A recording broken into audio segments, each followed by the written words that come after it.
le plus important, c'est qu'ils sont dans le cœur et dans la tête. Et je pense que pendant ces 8 ans, j'ai fait tout ce que je pouvais faire pour Préserver le souvenir de... faire montrer au monde entier que les mémoires, c'est pas que ce que j'ai dans ma maison, et c'est surtout. Nous avons le plaisir d'être en ligne avec Yael Chevar. Yael, bonjour, Boker Tov. Bonjour, Boker Tov. Merci d'accepter de prendre votre temps précieux en cette semaine particulière pour nous parler, nous donner nous faire partager vos sentiments après ce qui est arrivé Shabbat, durant cette journée de Shabbat, l'incendie de votre maison, mais pas seulement, l'incendie de plusieurs maisons dans la localité de Chavat Gilad. Alors bien entendu, on n'a plus besoin de vous présenter au public francophone. Nous savons tous que vous avez perdu votre mari, le Rav Raziel Chevar, en 2018 à l'entrée de Chavat Gilad, et cette fois-ci c'est une nouvelle épreuve à subir, cet incendie de votre maison. D'abord, racontez-nous comment ça s'est passé, où vous étiez ce Shabbat lorsque le feu s'est propagé. Alors moi, d'abord merci beaucoup et bonjour. Moi, on a passé Shabbat chez mes parents. Quelque chose que en été il se passe rarement parce que mes enfants ils préfèrent rester chez eux avec leurs copains ici à Chavat Gilad. Et vers 7h30 du soir, une copine qui habite à Kfar Saba et qui a eu quelqu'un est venu lui raconter, l'a appelé pour lui dire. Elle a toqué chez mes parents et elle m'a demandé de venir avec elle pour marcher un petit moment. Elle voulait pas dire ça devant les enfants, et donc elle m'a raconté qu'il y a eu une très très grande incendie à Chavat Gilad et que ma maison a brûlé complètement. Et bien sûr, après, elle continue à me dire que c'est pas la seule maison et que l'incendie continue, et puis pour l'instant, on compte les maisons et on est à peu près à 30. Et Alors, voilà, et puis à ce moment-là, on remonte à la maison pour raconter à mes enfants. Au fur et à mesure, les noms des familles est venu au fur et à mesure, et puis on a compris que c'est une catastrophe que Chavat Gilad n'a jamais eu de ce genre. Il y a 13 maisons qui ont été complètement brûlées et qui n'existent plus, par exemple la mienne, et plus encore 18 autres appartements ou maisons qui pour l'instant personne ne peut habiter dedans. Alors Et effectivement, on peut d'une certaine manière d'abord remercier Akadosh Baruch Hu qu'il n'y a pas eu de blessés, pas eu de victimes dans cet il y incendie. a eu énormément de miracles. L'incendie a commencé à 2h30. Elle a commencé par Mitzpeh Ishaï. Elle a avancé à peu près 4 kilomètres. Et tout ça en quelques minutes, très brutalement. Elle est arrivée à Chavat Gilad. Et là aussi, c'était très, très brutal. Mais il y a eu vraiment que des miracles. Pas une personne qui s'est blessée trop dur. Bon, bien sûr, il y a les pompiers qui étaient là. Et puis, par-ci, par-là, quelques-uns qui ont inspiré un peu trop De fumée. du feu. Donc, c'était un peu de la fumée, oui. Mais sinon, c'est tout. Et il y avait, je sais pas moi, 100 personnes qui étaient là, même plus, qui étaient là en se battant contre le feu. Et il n'y a pas eu du tout de blessés, ni de morts, bien sûr, Baruch Hashem. Du moment que Chavat Gilad ont compris que l'incendie s'approche, la Moatzah, ils ont amené des bus, ils les ont pris tous à Yitzhar, et ils ont passé là-bas, ils sont restés là-bas jusqu'à à peu près minuit, et à minuit, ils ont déménagé tout le monde à Har Bracha. Nous, on est arrivés là-bas à Har Bracha, c'est là-bas qu'on a passé la première nuit, en comprenant qu'on n'a plus de maison. Ah, ouais, alors vous n'avez plus de maison, et vous l'avez dit dans les médias israéliens, vous n'avez plus de souvenirs de votre mari Raziel, Nahon? Ouais, alors moi, le soir même, quand j'étais chez mes parents, après qu'on a raconté à mes enfants et qu'on a fait Abdallah et commencé à s'organiser pour rentrer chez nous, j'ai j'ai- j'ai dit que la première chose que je veux faire, c'est d'aller voir là-bas. C'était encore trop dur, enfin, il faisait très noir, et l'incendie était encore un peu elle était un peu dans quelques autres maisons, mais je me suis dit que c'était quand même quelque chose que je veux faire. avec une copine et avec Yossi Dagan. Je suis partie voir ma maison. Il faisait très, très noir et tout était encore très très chaud et donc j'ai rien trouvé. Je ne pouvais plus voir rien du tout et tout était en Calciné. cendres complètement. Et le lendemain, je suis revenue et pareil, on est venu pour chercher. Ma fille, elle a trouvé après hier, pendant toute la journée, ils étaient là pour farfouiller, trouver quelques petites choses. Bon, on a trouvé le bracelet de ma grand-mère, je sais pas, une demi-photo de copine, un morceau, euh, un morceau de papier, mais tous les bons souvenirs, tous les livres, tout, tout ce que j'avais de lui, toutes ces affaires de. Il était Moël, alors toutes ces affaires de la Brit Mila, il était Shochet, alors toutes ces affaires de la Shrita, tous ces livres qu'il écrivait dedans et toutes ces photos, toutes nos photos, il n'y a plus rien. Alors, quel est votre sentiment comment on surmonte cette nouvelle épreuve après avoir perdu son mari et nous avoir montré comment vous avez surmonté hein, cette épreuve. Le pays vous connaît aujourd'hui. Comment on peut surmonter une seconde épreuve de ce type? La maison, c'est quand même le foyer, le foyer de toute une famille. D'abord, on a une grande chance, une grande bénédiction d'Akadosh Baruch Hu, qu'on fait partie d'une communauté qui nous entoure bien. Voilà, là, je vous parle, je suis dans une chambre, dans l'appartement de la famille Zar qui habite ici à Chavat Gilad et qui nous ont laissé une partie de leur maison pour habiter là jusqu'à qu'on s'organise. Et ça peut prendre même 2 mois. On est en plein août et tout le monde est là avec les enfants. Je sais que c'est pas facile. Et, du premier moment, on a reçu plein d'invitations et bien sûr, j'ai plus rien. Et donc, ils nous ont tout donné. Entourée d'une façon, et je suis pas la seule bien sûr, mais d'une façon vraiment très adorable. Et c'est pas c'est l'homme ou Van Mela.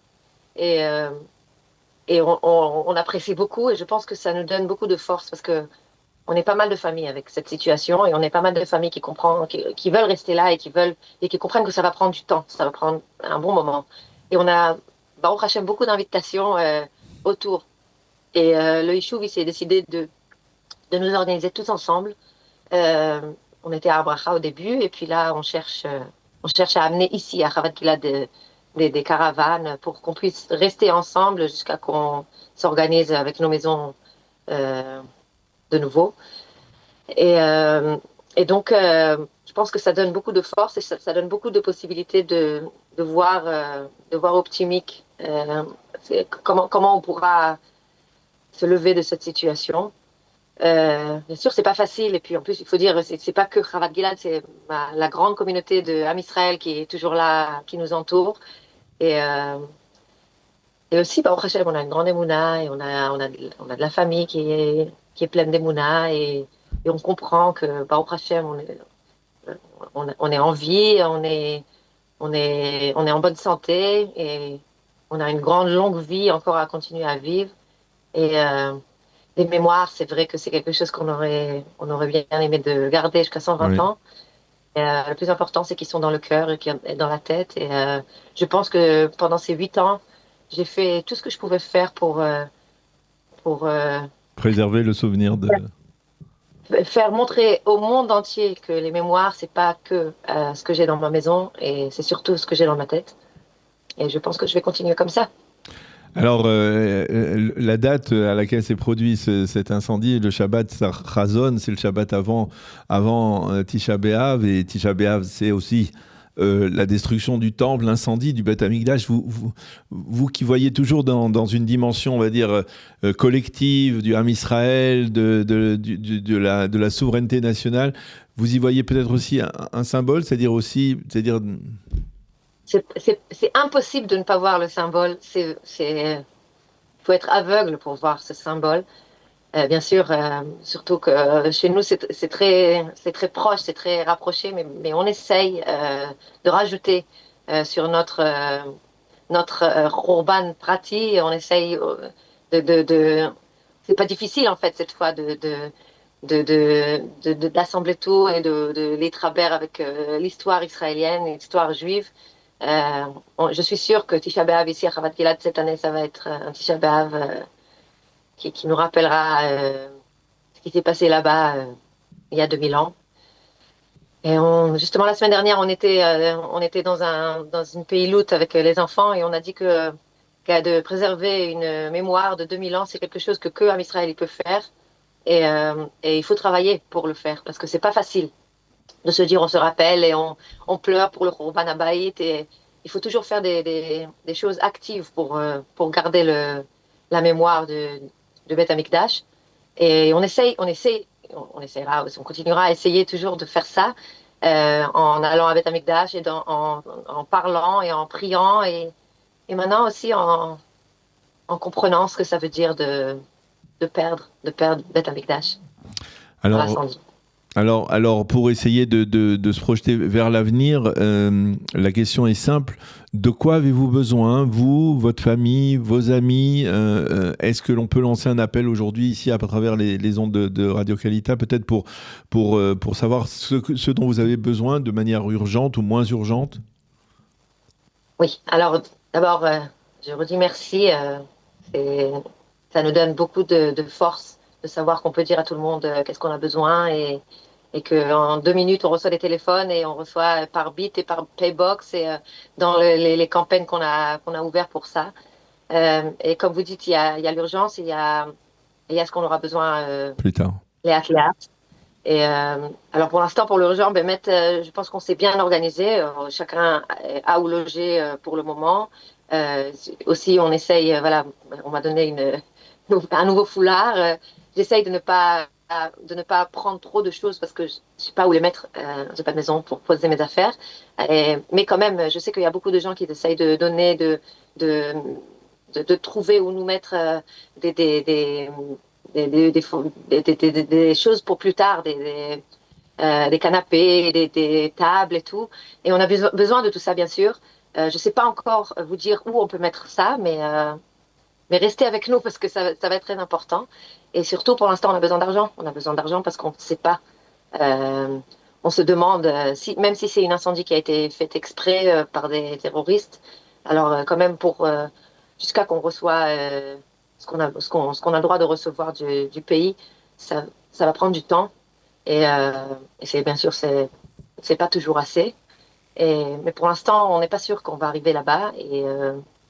Et on est ici avec une grande catastrophe qui a au moins 30 millions de shekels. Et puis, on a besoin de cet argent pour pouvoir reconstruire et pour pouvoir continuer. Il faut dire que même si ce n'est pas un attentat, le soir même, quand il y a eu un grand incendie et que les gens ils étaient en train de partir vers Itzar, les familles ici, ils ont entendu des villages d'à côté, les Arabes, les Palestiniens, qui étaient en train de crier des cris de joie et des feux d'artifice pour dire au monde entier, voilà, nous on est très contents que c'est ce qui leur arrive. Et donc on comprend encore plus que pour nous reconstruire, c'est une messima Itiashvutit, une grande messima, une grande mission. Et donc c'est ce qu'on a besoin, c'est ça l'aide qu'on a besoin pour reconstruire nos maisons. Oui, effectivement. Et donc, on lance d'ici un appel à tous nos auditeurs qui voudraient participer, donc essayer de vous aider d'une manière ou d'une autre à être en contact avec vous, avec les habitants de la localité de Chavat Gilad pour donner un coup de main dans la mesure du possible, bien entendu. Et donc, effectivement, il est important de souligner que pour l'instant, la police, on n'est pas trop rentré dans les détails pour l'instant parce que les pistes ne sont pas très claires. La police hésite concernant la piste terroriste. Mais effectivement, il y a une enquête qui est menée actuellement par la police et par les forces de sécurité israéliennes pour essayer de déterminer comment cet incendie s'est déclaré. Merci beaucoup, Yael Shevar, d'avoir accepté de répondre à nos questions. Be'atzlacha, on vous souhaite beaucoup de courage.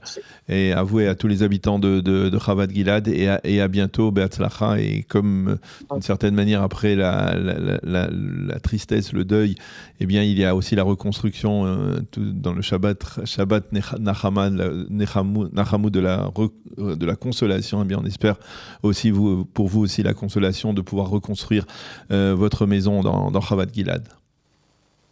Merci beaucoup.